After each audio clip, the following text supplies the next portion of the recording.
Hello dears, എല്ലാവർക്കും ചന്ദ്രകാന്തം പുത്തൻ promo വിശേഷങ്ങളിലേക്ക് സ്വാഗതം. അപ്പം നമ്മുടെ ഇന്നത്തെ പ്രൊമോയില് നമ്മുടെ ഗൗതം അങ്ങനെ തീരുമാനിക്കുകയാണ് പ്രേക്ഷകരെ നമ്മുടെ പിങ്കിയെ കല്യാണം കഴിക്കാൻ.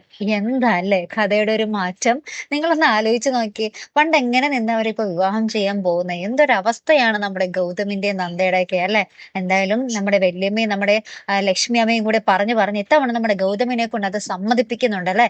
പണ്ടൊക്കെ നമ്മുടെ ഗൗതം ഉറപ്പായിട്ട് നോ എന്നുള്ള ഉത്തരം പറഞ്ഞിരുന്നു. പക്ഷെ ഇത്തവണ നമ്മുടെ ഗൗതം പറയുന്നുണ്ട് നന്ദ ജീവിച്ചിരിപ്പുണ്ടത് കൊണ്ട് ഡിവോഴ്സ് ചെയ്തിട്ട് വേണം എനിക്ക് പിങ്കിയെ വിവാഹം ചെയ്യാൻ എന്ന് നമ്മുടെ ഗൗതം ഉറച്ച ശബ്ദത്തിൽ തന്നെ പറയുന്നുണ്ട്. അപ്പൊ ഇത് കേൾക്കുമ്പോൾ നമ്മുടെ പിങ്കിക്ക് പണ്ടത്തെ പോലത്തെ ഒരു സന്തോഷമൊന്നുമില്ല കേട്ടോ. പിങ്കിയുടെ മനസ്സിൽ വേറെ എന്തൊക്കെയോ കൂടി ഉണ്ട്. ആ ഒരു മുഖത്ത് ആ ഒരു അത്രമാത്രം ഒരു തെളിച്ചമൊന്നുമില്ല.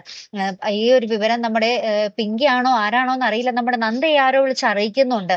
അപ്പൊ നന്ദ ആകെ ഇങ്ങനെ ഷോക്കായിട്ട് നിൽക്കുന്നുണ്ട് കേട്ടോ. അതായത് എല്ലാവരെയും വിളിച്ച് ആഘോഷമായിട്ട് നടത്താൻ വേണ്ടിയാണ് നമ്മുടെ ഇന്ത്യവരം കുടുംബത്തിന്റെ ആ ഒരു ആലോചന കേട്ടോ. അപ്പൊ എന്തായിരിക്കും അവിടെ സംഭവിക്കാൻ പോകുന്നത്? നമുക്ക് കാത്തിരുന്ന് തന്നെ കാണാം കേട്ടോ. അപ്പൊ അടുത്തൊരു വീഡിയോ വരുന്നത് വരയ്ക്കും ഗുഡ് ബൈ.